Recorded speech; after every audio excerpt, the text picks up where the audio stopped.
And welcome everyone to another fascinating week of Live After SmackDown Live. I am Tonya Rodgers here once again with Andrew M. Swift. And we're going to talk about the No Mercy Go Home show. Guess we can, before we get into the show at large, let's talk about Talking Smack. And the Dolph Ziggler kind of had, I don't know, he shot, like SmackDown, that's our inside joke, is that SmackDown is like one big shoot. Everybody's shooting on each other every week. They're using people's real names and all that, but it's kind of fun, a little tongue-in-cheek. It still plays in with the storyline, but Dolph, like, he's talking like a man who's not about to be working there anymore. He said the two things that just reached out and grabbed me were when he said he wasn't handpicked to take a photo, which, like, clearly that's a shot at Triple H. Clearly, because we all, like, anytime one of Triple H's favorites wins a championship, the very first thing you see all over the internet is Triple H taking a picture with them. I'm surprised he hasn't taken one with Sasha, but it wasn't her first time, so you know. Yeah, he already got the first one, so you know, whatever. And then the next one was, I wasn't a football player who tore my ACL and ended up here. And I'm like, okay, so you just shoot on like half the locker room and a lot of people who, like, I say this all the time. My favorite wrestler, Randy Savage, grew up wanting to be a baseball star. It does not matter. Like, I don't know what this notion, this idea that you have had to have wanted to be a wrestler since you were a fetus to actually love wrestling. I just don't get that notion. Like, some people get into it and they fall in love with it. That's the thing that happens. We've seen it over and over again. So that was a bit uncomfortable. But I didn't. When a guy is like openly talking about his character, like my character loses all the time, it's like you said, the joke is that SmackDown is one big shoot, that the whole thing is actually like authentic. But that was just like, he was actually being truthful. And it was just like, this is like, kayfabe shooting is so fun, but like actually starting to refer to like, and D-Bry was like, I like your performances and stuff, like, and it was like referring to Nick Nemeth, not Dolph Ziggler. Is Nick Nemeth, that's his name, right? Yeah, that's but, and I was just like, this is not working. Like, it was too much. Like, it was killing some of his goodwill. It really did. Like, it really did. Like, it was the thing where it's like, okay, we've seen what Miz and Cena have done on Talking Smack. So Dolph's like, I'm just gonna shoot now too. But here's the thing. Here's the funny thing about that is that Dolph Ziggler actually isn't nearly as good as the Miz or John Cena. So no, he's not. I think it kind of makes sense in story, you know, that what is about to happen on Sunday is about to happen. Okay, so let's go on and jump into the show, which started with Bray Wyatt versus Kane, and brother win when Randy Orton appeared upside down on the Titantron. And he kind of challenged Bray to continue their little cat and mouse games and like, come find me. And Bray was so interested in continuing his games with Randy that he was like, you know what? I'm going to take this loss. Not the first time I lost. I took a pinfall to Kane like 2 weeks ago. So shit, I'll take a count out. So he leaves and heads to the back, and he's looking for Randy, and then he finds his chair in like a storage unit. That's like a shipping container, right? Yeah. Like they put stuff in and they ship it. Yeah. So he goes into there, and Randy Orton locks him in And then we have, at first, Bray's like, like anybody who's trapped, he wants to get out. And then he's like, okay, I see what this is. So then the most interesting part is he starts talking to Sister Abigail. And he's like, I knew you'd come back, which I guess she's been gone for a while. I think she's been gone ever since Roman whooped his ass in the Hell in a Cell. Because he ain't been right since then. But so he was like, take me home. So I guess Randy Orton's coming back to, like get it on and fight with him. And when he opens the thing to this storage unit, Bray Wyatt has disappeared. And I was like, I'm finally interested in this angle. Right? They finally did it. They finally did it with Bray Wyatt talking to himself. And it's like, holy shit, Bray Wyatt is like losing his mind. Like, I was like legitimately like, Bray Wyatt is psychologically disturbed right now, and it's kind of making me uncomfortable. But I really want to see what happens next. It would be so lovely if he could win, though. God. I know, but we know he's not, though, is the thing. I mean, well, let's see. Are there any other challengers to AJ other than Randy Orton? There really aren't. That's where SmackDown's depth issue comes into play, Like, if Sami Zayn was on SmackDown Live, you could have a really nice world title feud where he loses, obviously. He loses the big one. And then eventually, he'll win at like SummerSlam or something, but he's not on that roster. Instead, he's working. He could do so much good work. Oh yeah, so much good work on SmackDown. Like, they need somebody like him. They desperately need a younger guy, upper mid card guy who can make the leap to the next level, and they don't have that at all. Their two most over baby faces on the show are John Cena and Randy Orton. Yeah, they've been there forever. And Dean Ambrose too, who's been in the main event for like 3 years straight. Yeah. So there is no babyface mid card, Like, and Kalisto's been hurt, so maybe they would have given him a push. I don't know. They've done nothing Apollo Crews. Yeah. Here's the thing. I've actually been working on a piece why SmackDown is better than Raw. And Apollo Crews is one of the reasons I mentioned SmackDown being better, because they've acknowledged that he's totally dead in the water. And so they just had Baron Corbin geek him out. They're like, we're not doing anything with Apollo. Like, we've pretty much failed currently with him. It was not working at all. No. And so they didn't like go try to trade wins back and forth or whatever. They just totally had Baron just run roughshod over him. And now Baron Corbin looks like a threat, So it's like, So they didn't try to like wishy-wash it. They're like, this isn't working. And he hasn't been on the show in like 3 weeks or so, ever since Corbin geeked him out, right? And Swagger came back. If he has, I can't remember if he has. Yeah.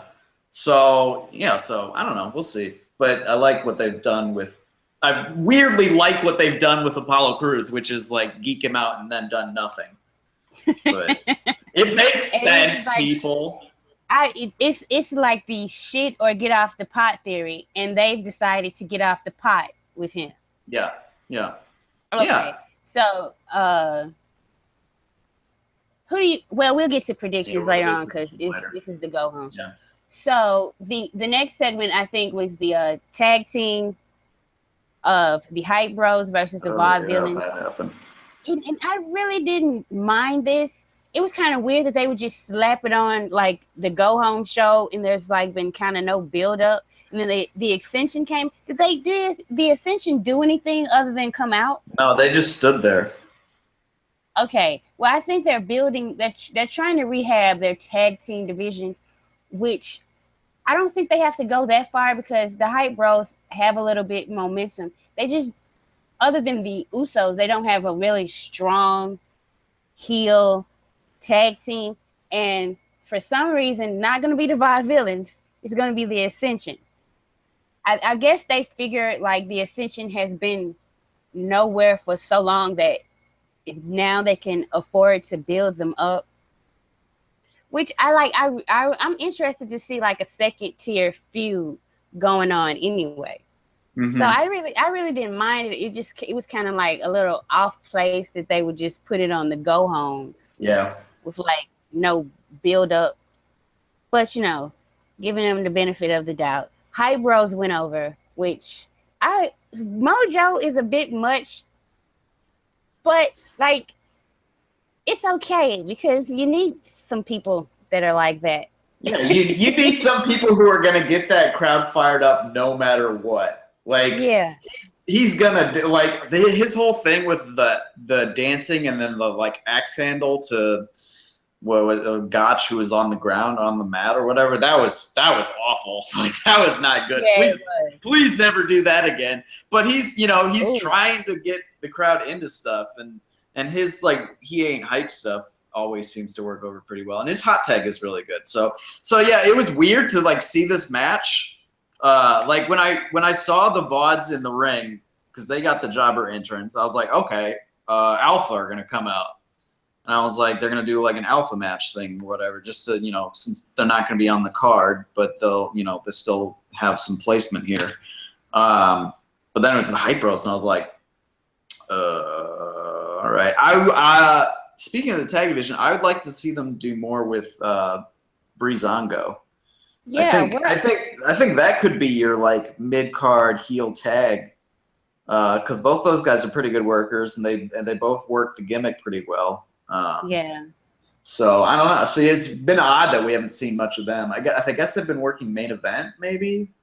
I'm not sure. I don't know. I was like, was Tyler Breeze injured? Because Fandango's done some things like here and there without him, but I think I heard things talking about that they did have a match on main event or whichever one of them. I think Tyler did something with Kane. Oh, okay. Yeah. So. All right. That tag match. As soon as that tag match was about to start, I was like, "Well, they broke their streak. They broke their streak of 4 straight A pluses." Let's get to the women. Nikki Bella was set to take on Alexa Bliss. For some odd reason, they decided to put that Banshee Carmella on commentary. Like, oh my God, just ooh. And while they're fighting outside of the ring, Nikki and Alexa, Carmella stands up, acting all extra, and calls the pot meat kettle. She called her a Kardashian wannabe or something like that. She called her Nikki Bella. You thirsty Kardashian wannabe. Okay. Which is exactly what Carmella is. Right, exactly. Yeah. That's pretty perfect. So Nikki Bella wasn't having none of that. She took Alexa Bliss and threw her into Carmella like a boss. And then that prompted Carmella to interfere in the match. Carmella and Alexa started working over Nikki, which brought Becky Lynch out. And then, surprise, surprise, the spirit of Teddy Long lived, because this became a tag team match, which it furthered the narrative of both the women's matches heading into this Sunday, because Nikki Bella and Carmella brawled out of the match. And that led to Alexa Bliss hitting her finisher, which I've never seen her hit it better. Like, she got height. Mm-hmm. It looks great. And she pinned the champion, which, like, that's usually not a good omen for the challenger when you pin the champion on the go-home show. Well, unless you're Charlotte, then it works for you. But yeah, I guess I shouldn't complain about that anymore, should I? No. Well, okay, no, listen. We have been here before. We are not going to rejoice just yet, sir. Yeah, that's true. It's a fair point. We'll talk. It's a fair point. We'll talk about that later. Yeah. But I liked it. I very much enjoyed the aggressiveness from all 4 women. I think even Carmella.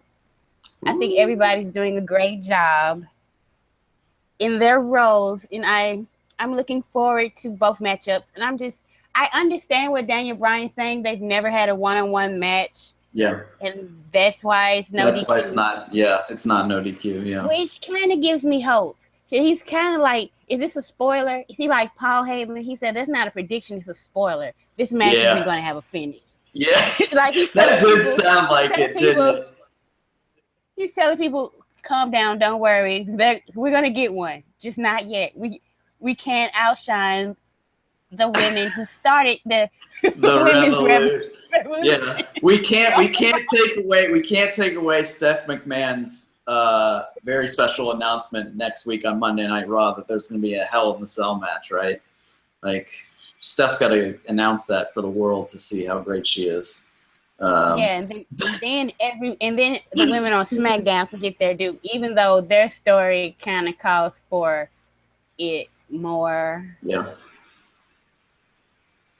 But, because Dana had, like, in the matches that really matter, Dana Brooke hasn't been that much of a factor. No, she really hasn't.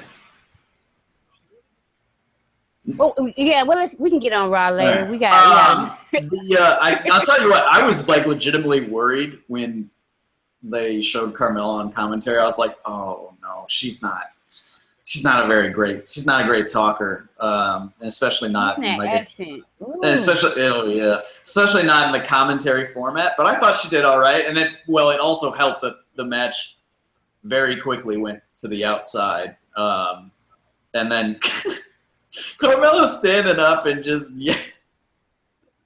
you thirsty Kardashian wannabe, come at me. I literally started laughing my ass off. I was just like, man, that's ridiculous, but it worked. It worked.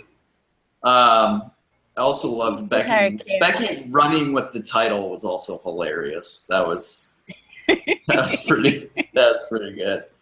Also, one last thing about the women. I love Daniel Bryan on Talking Smack addressing the camera, saying, "I challenge Becky Lynch and Alexa Bliss to have a better match than Sasha Banks and Charlotte did last night on Raw." I was like, oh, shit. D-Bry trying to motivate his workers. Yeah, trying to amp them up, like, don't let them outshine you, ladies. Right? Don't let them do it. Yeah, so that was it'll be interesting. I'm looking forward to it. Like, I really am. Way more than, like, especially Alexa Bliss and Becky Lynch. I'm looking forward to that match for a while, actually, since they both got drafted. I was like, oh yeah, those two on the same show. Yeah. I hope neither one of those feuds end. Yeah, I don't think they can, because I think they've obviously teased that Nikki and Carmella are going on, and in that point, like, they haven't done. Like, they were kind of doing a little bit with Naomi and Natalya, but, like, they didn't really build on it that much, so maybe that'll be a feud, like, going forward, but there's no one else. I guess no teeth. Yeah, right. Oh, yeah, that picture was horrible. That was horrifying. She should have kept the no teeth. Like, that would have been a good heel gimmick. That would have been better than her yay taunts. But unless Ava comes back, there's no one else really for Becky to go fight with. So I think it has to. I think she will go over, but I don't know how. Unless they're like, Carmella goes over Nikki, maybe.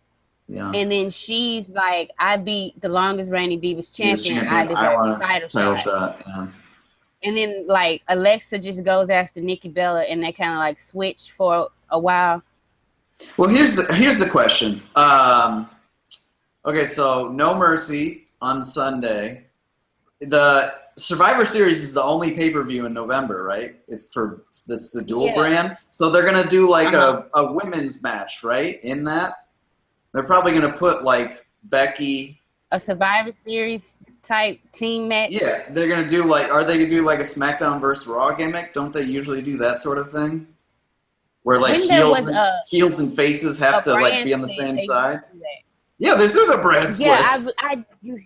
Yeah, I'm saying, the first brand split. Right. Andrew. Yeah. They did cross promote and do match, like which one was the better brand. And then they split off to just a whole pay-per-view of bragging rights, which I hated every one of those pay-per-views.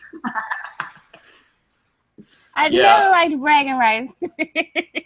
Yeah, but that could be a way to get the feuds to extend all the way to TLC in December, though. Like that's possible. I don't know. Well, I guess we'll find out. Yeah, we'll see. But it just doesn't feel like a finale for either of those feuds, and I'm hoping it's not. Yeah. There's a lot more to dig into with both. Yeah, so there's a lot more work to be mined. Let's move on to my highlight of the night, which was Miz TV. Oh, wasn't that everybody's highlight? Like, holy shit! My God. The Miz came out and he made a little documentary called "The Success of a Failure," chronicling Dolph Ziggler's storied career here in the WWE, and it was like, imagine like if somebody took your worst moments in life and put them on film, and you can kind of see like, wow, this company really they just took a big shit on Dolph Ziggler over and over and over and over and over and over and over. And Miz had a line. He was like, if that was my career, I would have quit years ago. Who has been humiliated more than Dolph Ziggler over the years?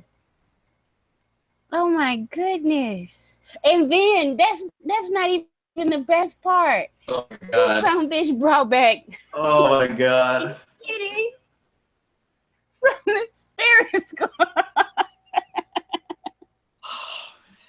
Oh man. Yeah, okay, so here's the thing. Back in like 2005 or 2006 or whatever, right when Rey Mysterio was getting his push to the title, I started following again, like briefly. I was actually a huge Randy Orton mark back in the day. This is a true story. This is only like a 4-month period, but I like distinctly recall the Spirit Squad from that time, and even back then I was like, this is the dumbest fucking thing ever. So when Miz was like when Miz was like, oh, and by the way, I was like, no, don't tell me. And then the music hit, and I like immediately lost my shit. I was like in tears. I was just, oh my God, this Spirit Squad in 2016. How good is SmackDown Live? Woo! Oh man. Oh, like seriously, legit. The only thing I remember about the Spirit Squad is that Shawn Michaels and Triple H would just fuck with them every week. Oh God. Yeah, didn't they win like a 2-on-5 match versus the Spirit Squad or something? I'm pretty sure they did. I'm just assuming that happened. That's a safe assumption. Right? That's a very safe assumption, I feel like. Oh, man. Yeah, Miz is, oh, my God. Miz is,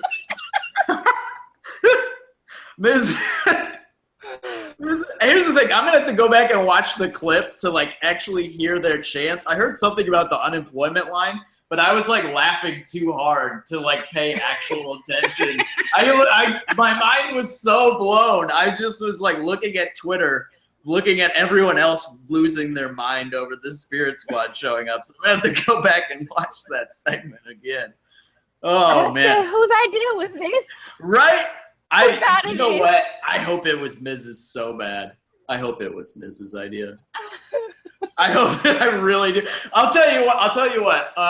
Earlier in the show, Daniel Bryan did the Coleman promo, the Susan G. Komen promo, and then like halfway through, I was like, I hope the Miz comes and interrupts this so bad.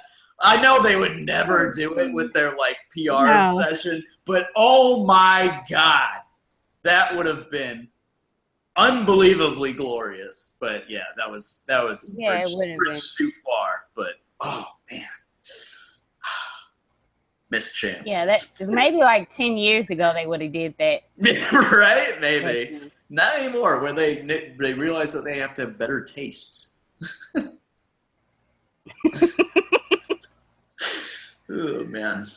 Oh my God. But Dolph stood like, I know I'm laughing, but Dolph did his speech. I liked it. And it was like, before he went on Talking Smack, Yeah, right.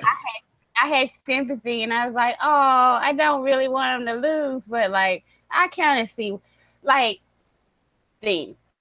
Bray Wyatt, like, you could right now put some clips together his career that won't make him look.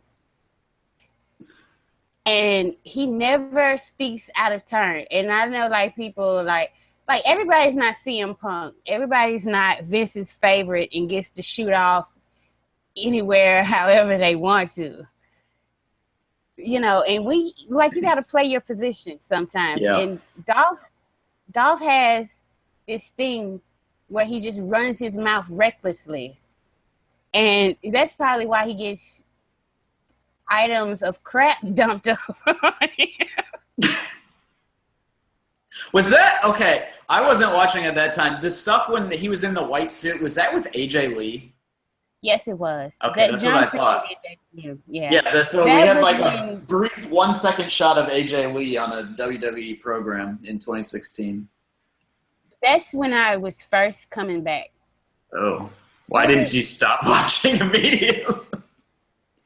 That's the sort of babyface. Oh yeah, true. But that's the sort of babyface shit that I've always hated in WWE, and you've always hated in WWE. So yeah, and it was so like I love to hate the Shield. Like every time their music came out, and I knew they were finna jump somebody, I was like, why doesn't anybody help these people?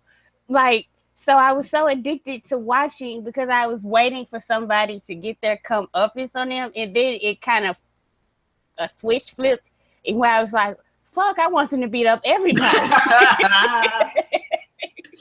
That works with me sometimes. So, like, in like a few months, I'm going to be talking about how much I love Carmella. Right? Yeah, seriously. Carmella's the best heel on the roster. Blah, blah, blah, blah, blah. Seriously. That's how it works with me. Like, hated my favorite wrestler, even when I liked the Shield. I was like, oh, he's just a pretty boy. It's easy to be over when all you got to do is come in and finish the damn match and the other two wrestle. Oh, Lord, you have no idea how much I hated him. Generic pretty boy. That's all he is. He just looks. Nothing but looks. Nothing but looks. He just hits his same spear every time and gets the pin. Yeah, it's not fair. He's stealing all the glory from Seth Rollins. From Seth Rollins. Seth Rollins, who has such a varied moveset and has the best one in the Shield. Oh shit! See, Dolph, this is how you shoot, not your shit. Oh this show has such in a good mood. Okay, I know, right? So that was the segment of the year for me, like, and I know that might be recency bias. I might have to go back and do a segment on any show. Yeah, it really is. I hope they put the whole video on YouTube because I just want to transcribe like the whole thing. Basically, that was incredible. Oh God, I cannot say it. So, like, if the show had ended right there, I wouldn't have been mad. If it was an hour, I'd be like, so what? Hour long? I don't care about the main event. Whatever. Fuck it. I just saw the Spirit Squad come back. Okay? Right. And then they attacked Dolph. That was so... Right. They were Mrs. Lackeys. Oh, my God. He said, sick 'em. Sick 'em. He absolutely said sick 'em. He said sick 'em. I'm writing that in my notes right now. I got to put that in. Oh, my God. Oh, man. Woo. Greatest thing ever. Lord. Okay. Let's move on. Yeah. SmackDown had a boo-boo, which was... Oh, yeah. They called Jimmy J? Or they called Jay Jimmy? They called Jay Jimmy. That's right. And I am offended because anybody who knows me knows that I think Jimmy Uso is the better Uso. He looks better. He wrestles better. He's funnier. He dances better. And he happens to be married to Naomi. Mm-hmm. So, like, and Jay won a UFC tournament on Up, Up, Down, Down. That's all he got over his brother. Oh, And Jimmy was born first. Oh shit. He has everything over it. So, you know, like, he's just used to being better. But it was Jay that took on Jason Jordan. And, like, I kind of like in Tierney, he's the one that pointed this out, like with the Usos and Alpha, that Alpha would like get the quick win on him out of nowhere. Yeah. And then the Usos would still whoop their ass. And I do kind of like that dynamic because that's still like you show that Alpha's good enough to win, but the Usos aren't geeked out.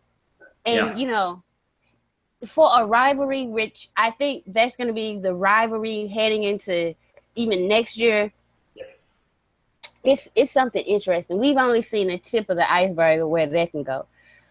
Yeah, that's a good point. I love that the tag title feud is Slater Rhino versus Usos, but they're also building another feud with the Usos after the Usos win on Sunday. Sorry, everybody. But I love that they're already laying the groundwork. They're not like separating everybody into their own little feuds and like you can't interact with anyone else. You know, it's like you've got your feud and that's what you deal with.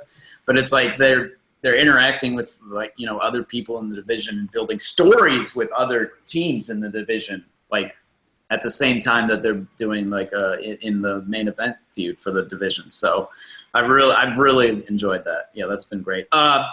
Alpha need to stop turning their backs. Like, how many times are they Sting level dumb at this point? Because seriously, you need to not be turning your back on these guys. They're gonna chop block you. It's gonna happen.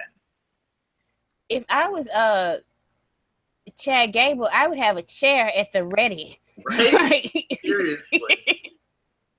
I know you're coming for my knee. I put like a steel plate. I put a steel plate in the back of my leg or whatever, so when they try to hit it, they just hit steel.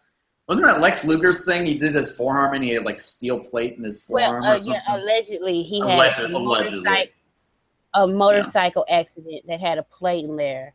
But somehow that wasn't an illegal move to use. Yeah, right. No wonder that dude didn't get over as a babyface. Right? Jesus Christ. How can you say, okay, they were like, well, it's not his fault that he had that accident. I'm like, yeah, but he's using the fact that he has a steel plate in his forearm as an advantage. Yeah, that's cheating.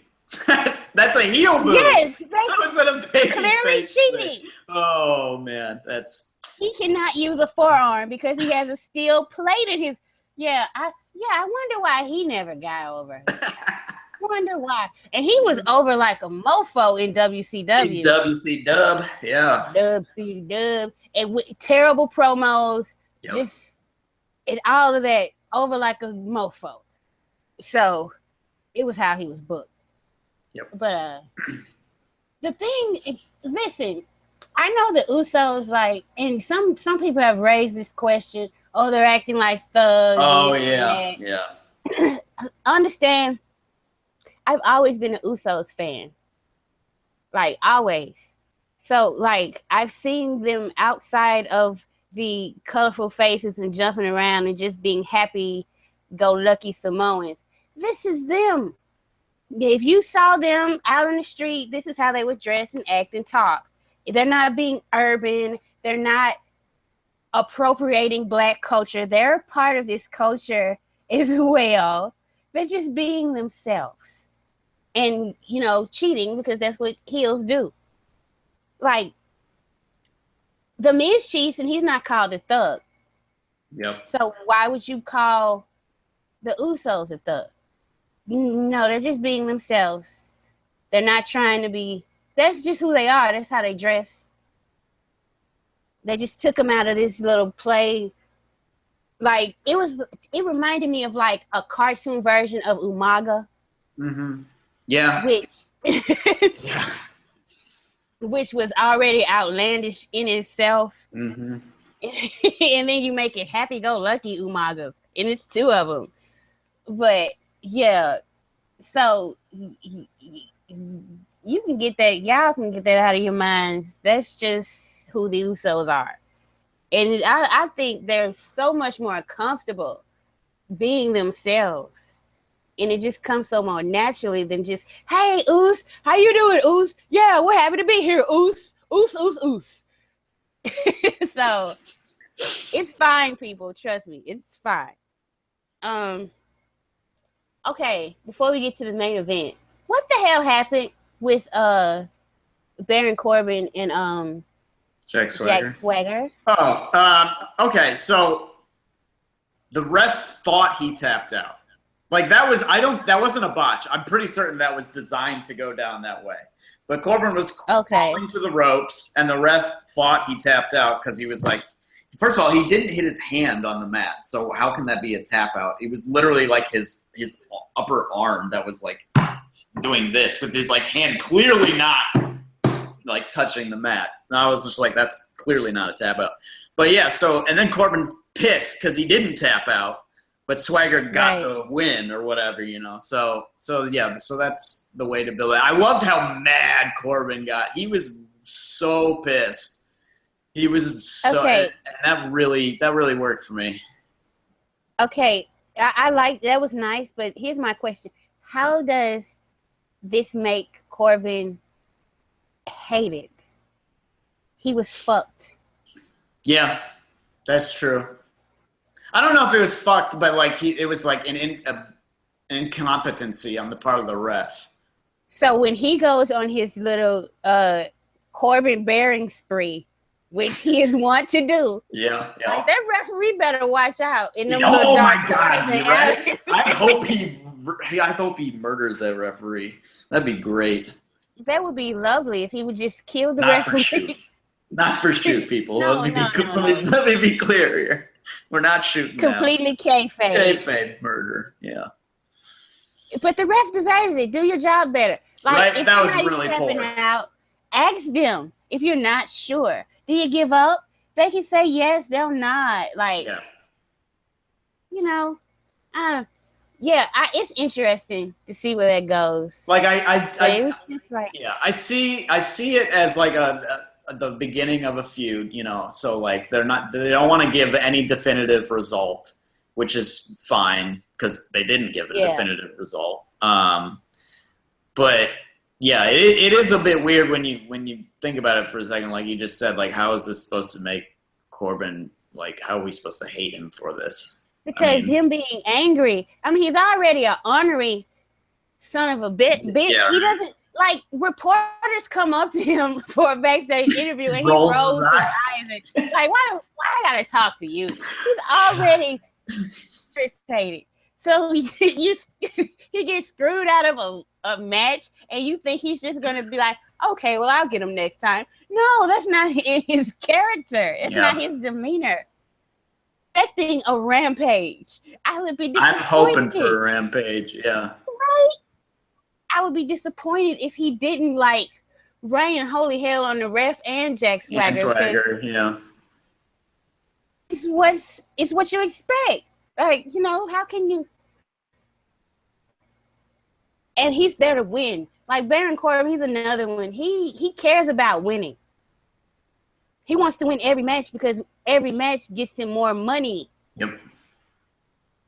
That's a clear motivation for him. So being fucked out of a paycheck or getting paid less, it should really bring that back. Like for both brands, if you win a match, first. Yeah.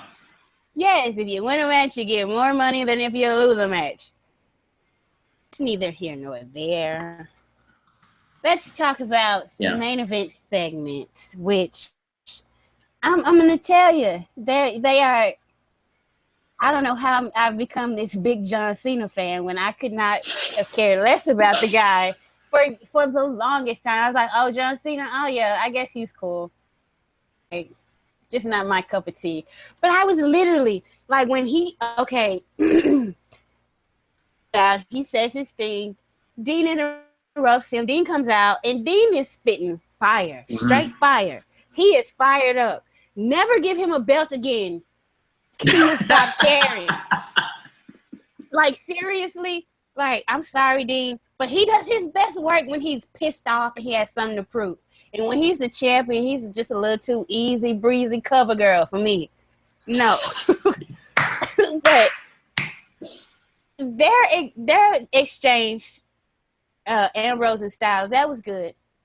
And then Cena comes out, and it's all like pick on John Cena day. And I was kind of getting pissed off for John Cena. I'm like, let the man talk. And they're like, I know what you're going to say. I'm like, he's been here for umpteen years. Of course, everyone knows what he's going to say. Let him say it. One of them did that. And he was just like, talk is cheap. It just started fighting. I was like, yeah. See, like, that's my type of, he is winning me over. You know I do not like the people that just talk. I like him when they just like to fight. And he was like, talk is cheap, let's fight. I was like, hell yeah. Look at this. But John Cena is the babyface hero you never knew you always wanted. I was so glad when he was just like talking shit and just started fighting. Like, oh, I cannot wait till he gets number 16 on y'all asses. Bam, motherfucker. And by the way, this is my personal bias. I always thought, even when I didn't care about him, I always would have took his ass over Ric Flair. So fuck that shit. Yeah, right. Ric Flair. Fuck Ric Flair. Which, this disgusting bastard that's in the news lying about Halle Berry. Seriously. Please. But I like the way the segment ended where, like, John thought he stood tall, and then here comes AJ again, and then AJ thought he stood tall, and then here comes Dean. And that was, like, dirty deeds. And it was like, I was like, damn. Yeah, that was a sick dirty deeds on the ramp. That was well done. Right. Never give him a title again. Right? Right? I feel like I've been vindicated. Always chasing. The money's in the chase for Dean Ambrose. For Dean Ambrose alone, the money is in the chase. All your other baby faces should be winning the matches, but Dean Ambrose should be chasing. Because once he's the champion, he just starts pouring sugar in people's coffee, and it's... And not caring, and not showing any fire and passion. Yeah, that segment was perfect. Like, God, those three guys are really good. Ambrose is really good tonight. I really liked Ambrose. I'm gonna put him over in my review. Hopefully that will please some people. But yeah, I thought he was really good. Yeah, let's do predictions. All right. Okay, so who do you predict for the main event? Styles. Yeah, me too. That's not even like if anybody else wins, I'm gonna give the pay-per-view an F. That's a shoot. I'm just gonna go ahead and say that right now. That's absolutely a shoot. Say this show sucks. F. This show sucks. AJ Styles lost. F. Read Rev's live blog. Like that'll be it. That'll be it. I'm serious. Okay, The Miz versus Dolph Ziggler. Again, there's no question. After that talking smack segment, there's no question. Like, if Ziggler was going to win, that's not the talking smack segment he would have had. So yeah, right. Miz is going over, and Miz is gonna be so happy about retiring Dolph Ziggler, about ending his career. He's going to be so happy. I cannot wait for his promo. Yeah, he's the only promo Tuesday. That I'm waiting for. Yes, right. I'm waiting. Right? Oh, man. Becky Lynch versus Alexa Bliss. Who do you got? I'm going for the last kicker, Becky Lynch. Yeah, It's not the time to take the title off. And like sometimes you see people being like, "Oh, it's so predictable" or whatever. It turns out when wrestling is predictable, it's actually at its best. Yeah. You know, when it actually makes sense and you can see where things are going, and it's not just like, "Oh, swerve, big angle, blah blah blah, controversy, surprise, shock." When that just throws everything everywhere and nothing makes sense. Like this, it builds. Like we can see the WrestleMania feuds already for SmackDown Live. And that's a good thing. That's not a bad thing. That's a good thing. Like, you can, when you plan stuff out that far in advance, you can do stuff. Like, I think Frey tweeted this. You can do, when you plan stuff out a month in advance, you can do stuff like bring back the Spirit Squad. You can't do that if you're rewriting the show the night of, you know? Right. So. Or you do it and it just falls flat. Yeah, it just doesn't work because there's nothing built up for it. There's no, you know, justification for it. So yeah, Becky's going over. She's gonna make. I don't know how it's gonna happen, but she's gonna go over. Beauty and the Man Beast versus the new and improved Usos. Are there questions about any match on this card? Like, just now thinking about this, I'm like, this is pretty much okay. So Usos, we both have Usos here, right? Yeah. I'm assuming so. Yeah. So, man. God, how about okay, that? well, Nikki and Carmella, I'm kind of a toss-up of like, is it going to be what Daniel Bryan says and it's not going to have a finish, or like, because Nikki Bella's out there telling like, I told them that they could bring me back as a jobber. Yep. It's true. Yeah, I'll say Carmella's going over or no finish. Yeah, that would be what I would say as well. I'm leaning toward no finish right now. But yeah, I think Nikki winning is the least likely result. Yeah.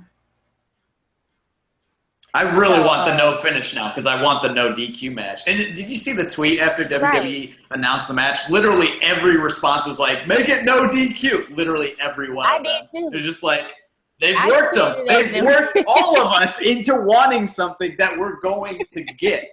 Like, holy shit. That's good. That's good, people. Randy Orton versus Bray Wyatt. Ooh, okay, yeah. Like Orton again. Styles needs a challenger. So it's Randy Orton. And I'll tell you, here's going forward, I was thinking this during their segments tonight. If SmackDown can make something of Bray Wyatt, that will prove that it is the greatest television program in all of history. Not just wrestling history, but all of history. Because Bray Wyatt is so dead as this heel character. If they can do something with that, like, and actually make him relevant and important, then I'll tip my cap. But so far they haven't done it, and they're not giving him the win on Sunday, so we'll see. Yeah. Well, see, my rating for this show, just because of the mid segment, 10 out of 10. I'm totally biased. Oh man! When the Spirit Squad came out, I was done. Right? That's like. I'm like. I feel like. I mean, all right. Here's what I'll say. I'm not gonna give the show an A+ because I don't think it was an A+. But the Spirit Squad coming out deserves an A+.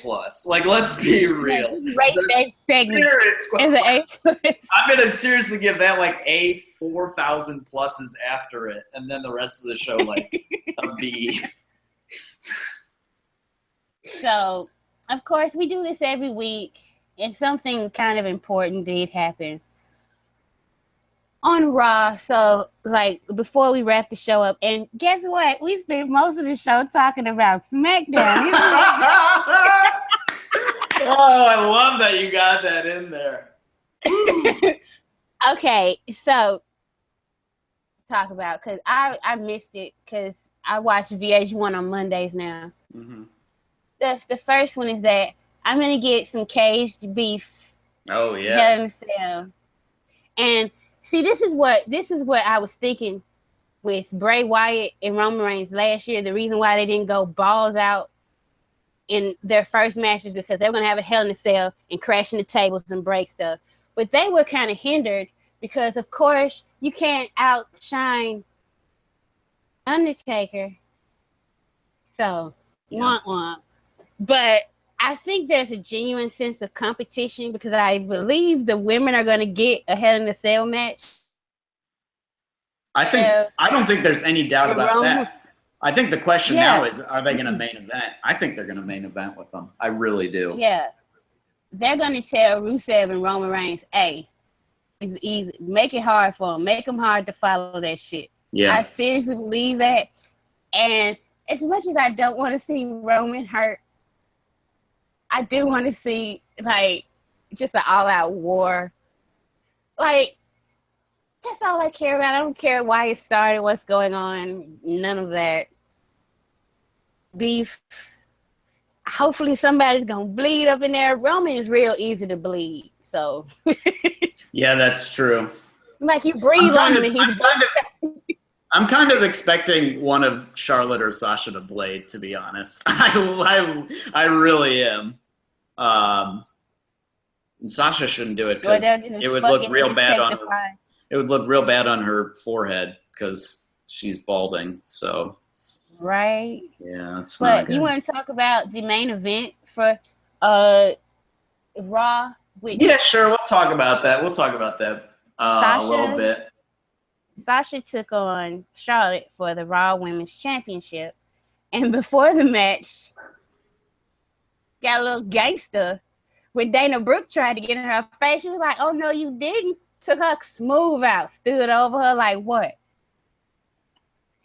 Who you think you are?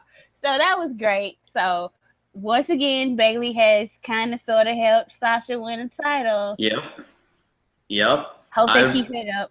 I love that little wrinkle. I loved it so much. I honestly, like, I've said this, I tweeted it and I also commented a couple times. I think the backstage stuff with Bayley and Sasha is a better sign for the division going forward than Sasha actually winning the title back last night.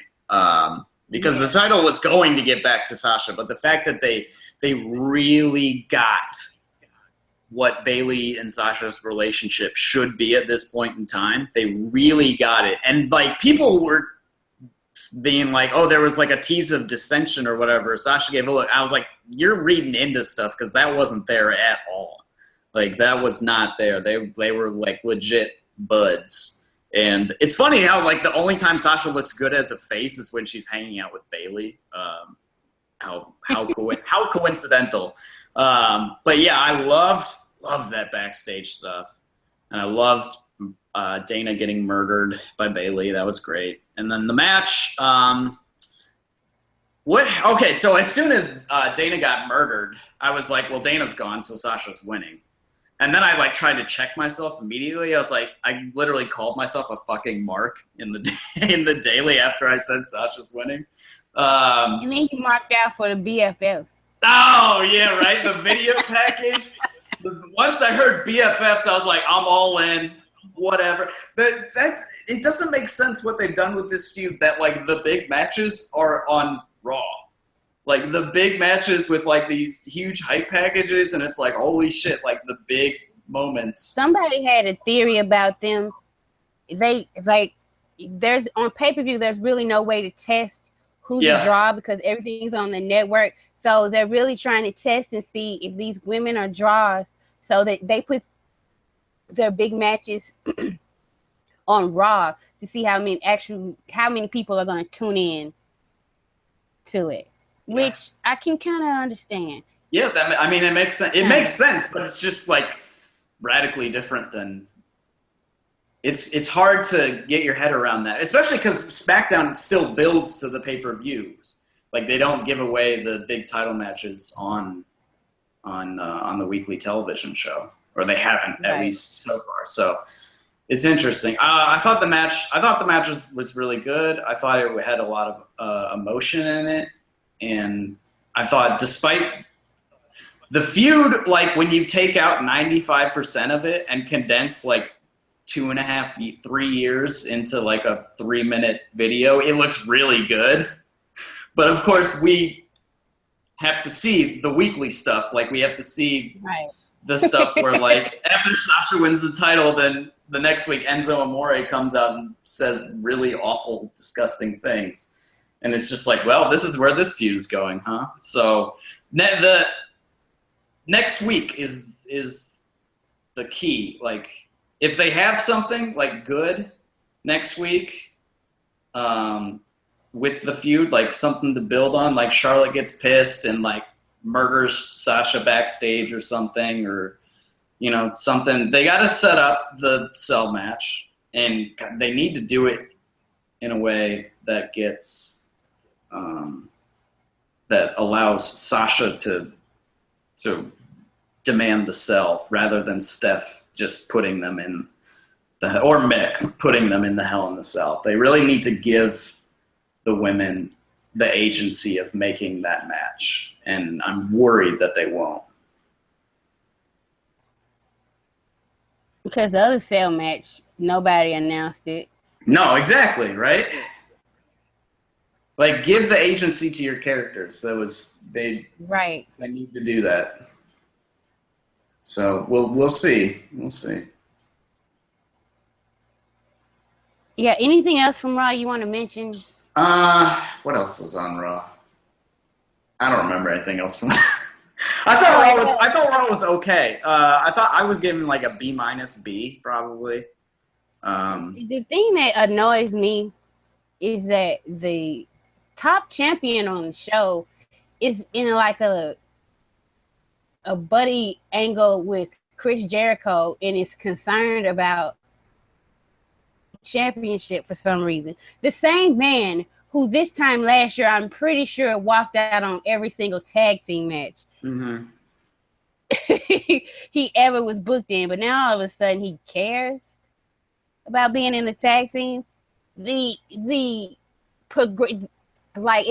a regression. The regression of Kevin Owens from being his own man to like just not for no reason at all without any explanation. That kind of that's not my jam. Don't like it. Yeah, they really neutered the character. Like they changed. They totally went away from the psychopath, like sociopath family man who like legitimately thinks he's in the right because what he's doing for his family, and that's like the most righteous goal that you can have in his mind, so like he thinks he's actually in the right, you could easily explain him like, yeah, Trips gave me the belt, but you know why I did it? Because it's for my family. It would take 3 minutes. Like it would not be hard to explain it at all. And again, Raw just doesn't. They just don't do it. Yeah. Because they don't see him as the important person in the feud. Right. Triple H is the important person in the feud. And he still hasn't shown up since he did what he did. I tell you what, that man is an utter genius. Like he shows up, pedigrees everybody, give Kevin Owens the title, disappears, introduces the Cruiserweight belt on the finale of the Cruiserweight Classic. That was 2 days after that, or maybe it might have been. It was either 2 days or 9 days. It might have been the week after. But yeah, but then Cruiserweight's on Raw. He never shows up again. Man is a genius. He's like, I'm going to put myself in the best possible positions. And he always does. And I'll tell you what, if you don't have to like him for doing that, but you gotta have some respect for it, to be honest. Like, it's impressive. It is. It's A-class work. All hail. Yeah. Yes. I got everybody else. Wait, what were you saying? Everybody else is left looking like dumbasses. Oh yeah, for sure. For sure. Get yourself over, Trips. I got one thing to say. So last week, viewers of the show know that I had a little heated monologue about the Raw Women's Division, and I think I went a little bit too far when I said that Charlotte Marks don't know what the fuck you're talking about. I think that was a little bit much, so I want to walk that back a little bit and apologize if I offended anybody who was listening. But I also want to suggest, along those lines, it made me think of a couple of weeks ago, Things and Stuff, the barometer of good and decency of cage side seats, commented in the Daily, and she said something like she was hanging around a bit less because the attitude towards Dean Ambrose, who was her favorite, was a little negative. And I'm pretty certain that was at least partially because of my reviews, which, if you remember about a month ago, everybody, were pretty negative on Dean Ambrose. But this is a long-winded way of saying, don't let any random dork on the internet take away from what you like. If you like, Dean Ambrose, if you like Charlotte, do that. Mark out for them. That's what wrestling is. We don't need to be tearing each other apart. And I kind of came to this conclusion last night after I took a little shot on Twitter. So everybody just like what you like and be good with it. I don't know. Yay. And I subscribe to this because look who my fucking favorite wrestler is.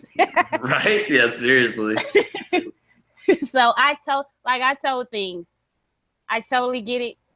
Sweetie, trust me. I started liking him when everybody started hating him. So I was like, sometimes you just have to say, you know what you like is what you like, and you're not wrong for it. It's entertainment. It's subjective. Everybody sees things in their own way. And let's just try to respect each other's opinions, even though some people's opinions are absolutely, completely wrong.